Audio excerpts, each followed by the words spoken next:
What is meaning and why do we need it?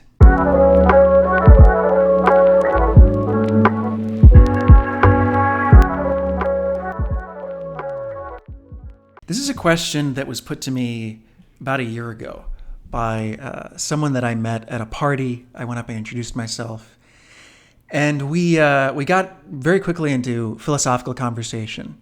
And he asked me, he said, "Why do you think we need meaning? I mean, after all, don't animals get along just fine without it?" And, my first response to that was, well, meaning is a concept and animals are not conceptual. So, they couldn't be concerned with meaning because they can't be concerned with any concept at all. But I also thought, but I think they do need something that is included in our concept of meaning. And as I talked through this with him, I thought, there are some gaps in my understanding of meaning. There's some imprecision in this concept for me. And of course, imprecision in concepts is very bad, because if you don't know what your concepts refer to, you literally don't know what you're talking about. And so I made a mental note of that, and I did more thinking about it over the course of the year, and I ended up writing an essay, which I published on my Substack, exploring the concept of meaning in some more detail. And in this video, I want to discuss not specifically the question of why don't animals need meaning, although that will come up tangentially. I want to talk about what meaning really is, what we mean when we use that term, and why we do need it. Because if you're an introspective person, if you're at all philosophically inclined, meaning is something you've probably thought about a lot. You've probably asked, does life have meaning? Does my life have meaning? Is this job meaningful? Is this relationship meaningful? Etc. And we use this concept a lot, but we often don't really explicate the concept, the full meaning of that concept. What are we actually saying? And why do we feel such a powerful need for it? Because there are people who say, we don't really need meaning. We live in an absurd world. There is no meaning. And it's common for people to say this, especially if they used to be religious.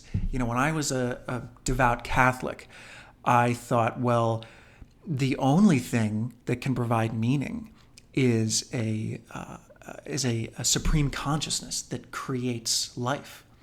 Otherwise, if life just is, if it's just there and it just evolves, there is no meaning. It's just, meaning requires a consciousness to design, life. And when you leave that worldview, if you say, okay, actually maybe there is no God, maybe we're alone. From that perspective, maybe there is no meaning, or maybe we have to create our own meaning. And I disagree partially with that position. I do think meaning is partially created, but I do think meaning is also objective. I think human life, I think life does have a meaning, and I think meaning, the concept of meaning arises from the conditions of reality.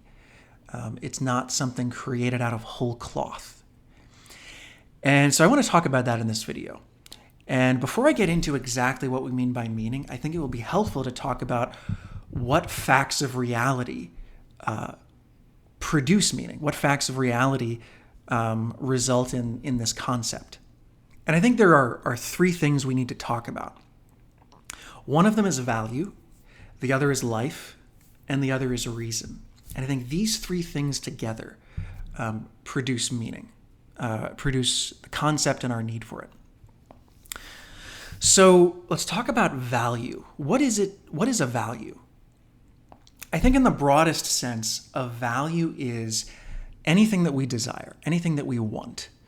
And a value, people often think of values, and this especially comes from a religious view, that values are something that are inhere not objectively, but inhere intrinsically in things, in entities or objects. But I think of value, to call something valuable is actually to describe a relationship that thing has with a valuer. If I say that an apple is desirable or valuable, that isn't a property, like a physical property of the apple. What I'm describing is the fact that someone desires it. I desire the apple, or a bear desires the apple, or some living creature wants this, wants to keep it, gain it, keep it. And of course, a thing's desirability is based on its actual characteristics. But if all living creatures disappeared, well, then the apple would cease to be desirable, because desirability or value doesn't inhere in the thing. And valuing is, you can't imagine a human life without valuing. All we do is value. From the time we wake up in the morning to the time we go to bed. Whether we're pursuing our morning coffee or an English degree or a paycheck or love or what have you. That's what life is. To live as a human being is to value. And valuing, where does valuing come from? Well, it comes from the phenomenon of life itself. Even the simplest organisms value in a sense. They don't value in the conscious way. A bacterium isn't thinking, oh, I want this energy source, but it is acting to absorb energy from its environment and to maintain its own existence. And so it's acting in a purposeful way. And again, by purposeful, I don't mean conscious. I mean that because of the phenomenon of natural selection, the only organisms that survive are those whose actions result in their survival and reproduction. And anything that doesn't act in this way is, any living organism that doesn't act in this way is ruthlessly eliminated. And so reality produces beings with purposes, which is what living creatures are. And so you could think of even a bacterium as having a kind of proto-valuing. Again, not conscious, but its actions, it does act to maintain its own existence, its own life. And as the process of evolution continued, living creatures, organisms developed that had nervous systems and developed increasing degrees of awareness and consciousness, until you get to the human experience of valuing, or the animal experience of valuing, of being able to see and identify something and have this neurological experience of desire, and then even think about, okay, how am I going to get this thing? And that's commonly what we think of when we think of valuing something. And what's interesting is if you think about the origin of values and the origin of life and the characteristics of life, the conclusion that I think you have to come to is that life is what makes valuing possible. Life is the concept that makes the concept of valuing possible. And all values exist, all values originated for the purpose of maintaining, of preserving and expanding the life of an organism. And I think what you have to conclude is that life is the ultimate value. It's the fundamental value, the reason that all other values exist, the thing that all other values are for. And you might be able to get behind this as a descriptive statement. Okay, sure, I accept that life is the origin of value in a scientific sense. But you might disagree with this in a normative sense. You might say, well, I don't have to value life.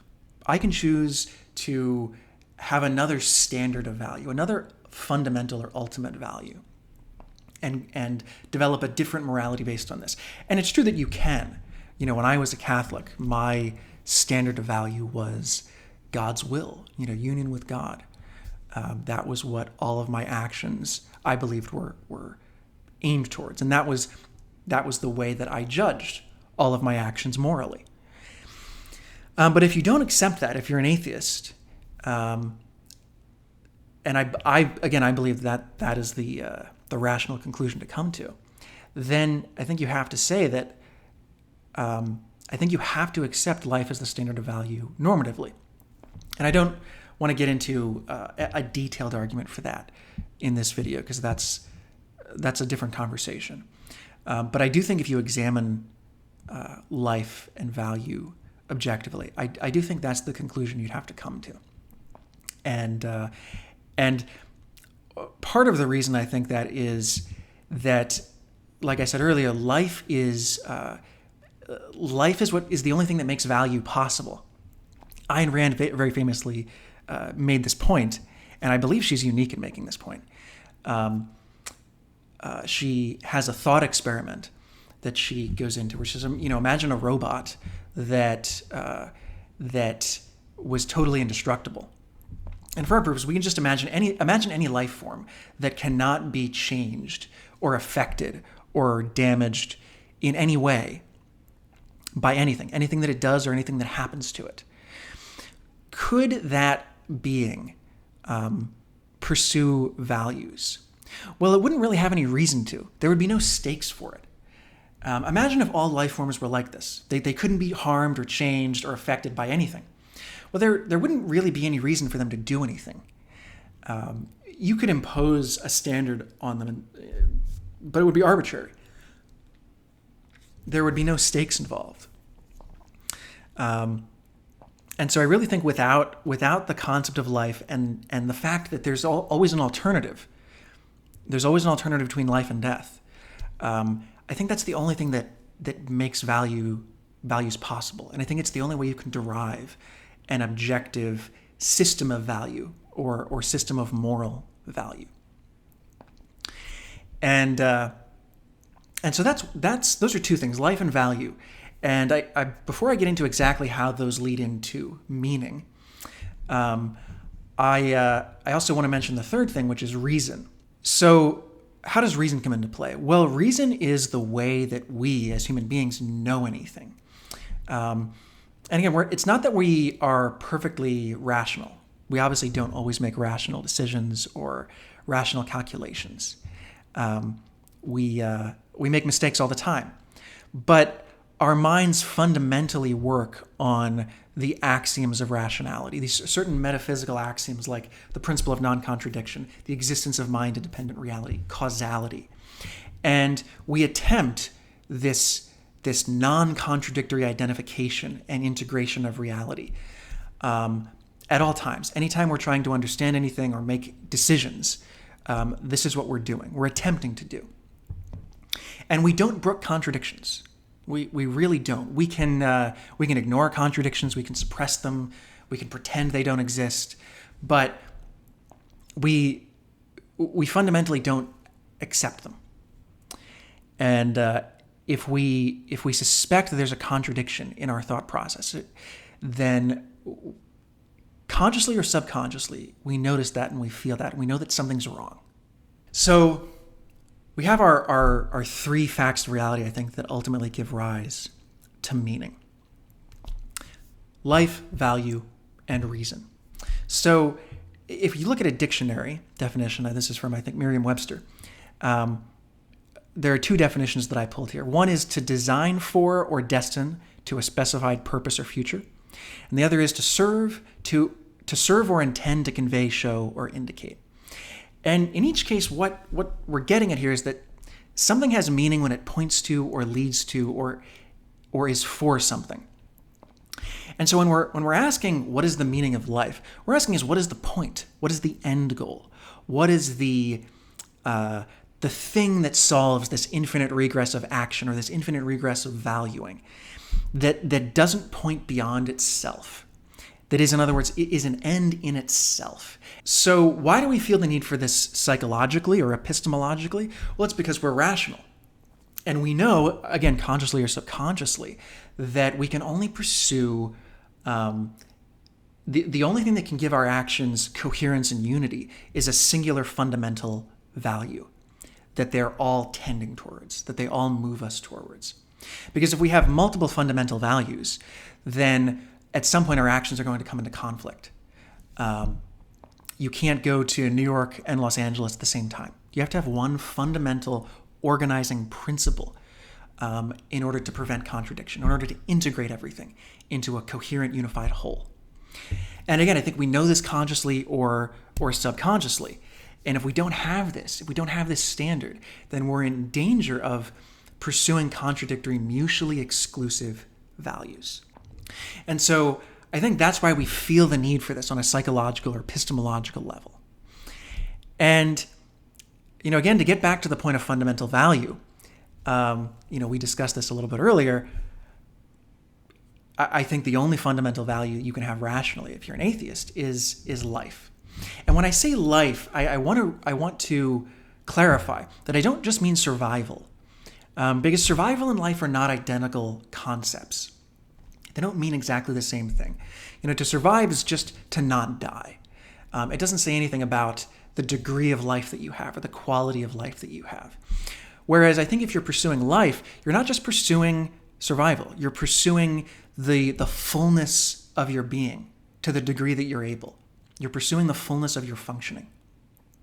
Okay, so we've talked about this fundamental standard that we need, from an epistemological perspective. And we've talked about a life as a fundamental standard, as an ultimate value. So would it be correct then to say that, life is the ultimate value and life, the meaning of life is itself. Life is its own meaning. The purpose of our lives, the ultimate meaning is just to live.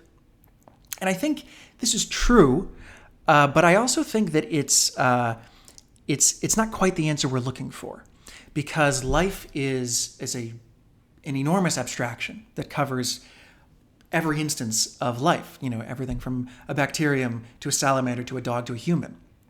And these different forms of life they're different. And the conditions of their existence and their flourishing are all different. So I think when we're looking for meaning, we want to go, when we're looking for something higher resolution. And you can say, okay, well, we're looking for human life then. So the meaning of life for a human being is human life. And I think that's also true. Human life has, there are certain conditions of flourishing, conditions of existence that are common to all of us because of our humanity. But again, it's not exactly what we're looking for, because human life is individual. We are individual human beings, and we're not carbon copies of each other. We're all different. And so what I think we're really looking for when we talk about the meaning of life is a fundamental standard that is consistent objectively with not just life itself, not just human life, but our own individual lives. And I think this is one of the things we're getting at, even if we don't realize it, when we talk about meaning. For instance, I could be at a job that from an outside perspective might look fantastic. Maybe I'm working in tech and I'm working on this really interesting technology, and it's very, socially beneficial, and it's complex and interesting, but I just don't feel like it's meaningful. What am I saying? What do I mean when I say it's not meaningful to me? Maybe it's meaningful to other people, but it's not meaningful to me, and I just feel empty and drained at the end of my workday. Why is that? Well, what it means is that your unique individual makeup is better suited to some other profession or some other, maybe not other profession, but another job that makes use of your individual talents and interests, which happen to be different from this particular endeavor. And those things, those talents that you have, those interests that you have, those proclivities that you have, are part of your life. They are characteristics of your life. And by not engaging those and doing something that is maybe you're less talented at or you're just not particularly interested in, you're actually less alive. Like there are parts of your own being that you are neglecting. And you can feel a kind of contraction of your own being. You are less alive. And that's what you are describing when you say it's not meaningful. If something is not meaningful, it is not conducive to the full expression of your being, to the full expression of your own life. And so I think what we're really getting at when we talk about meaning is a fundamental standard, a fundamental value, or a fundamental life pursuit that is derived from the nature of our individual being and that results in our flourishing. And it acts as an organizing principle, but also an objective organizing principle that is based on who we are as individuals. And that's, to loop it back to the conversation that I referenced in the beginning, that's, I think, the thing that we're referencing in our concept of meaning that we have in common with the animals, which is that animals, just like us, need to act for the sake of their own lives. And if they don't, then like us, they can suffer from listlessness and depression and anxiety. If you cage up a cat and you don't let it hunt and you don't let it socialize, you might feed it and give it food and water and say, oh, well, it can survive on this. And well, maybe it can, but it's not really living. And it'll develop, psychological problems. And the same is true for human beings. Although the fact that we're much more complex means we need more. We don't, just need, these sort of basic activities that a cat might need, like hunting or socialization. We need, specific professions that we can dedicate our lives to, that utilize our talents and our interests. And if we don't do this, we do experience it as a kind of living death. And so that's why I think we need meaning. And I think that's what we're getting at when we need meaning. And I think it's an objective, it's partially created, because you have to choose a direction for your life. And it isn't that there's just one thing that you can choose. There are multiple things that you could choose. There's a certain range based on your DNA and your experiences and your values. So that's what I think we're really getting at when we talk about meaning. And I want to close with a quote that I love from Carl Jung that I think expresses this quite beautifully. There is only one way, and that is your way. There is only one salvation, and that is your salvation. What is to come will be created in you and from you. Hence look into yourself. Do not compare. Do not measure. No other way is like yours. You must fulfill the way that is in you.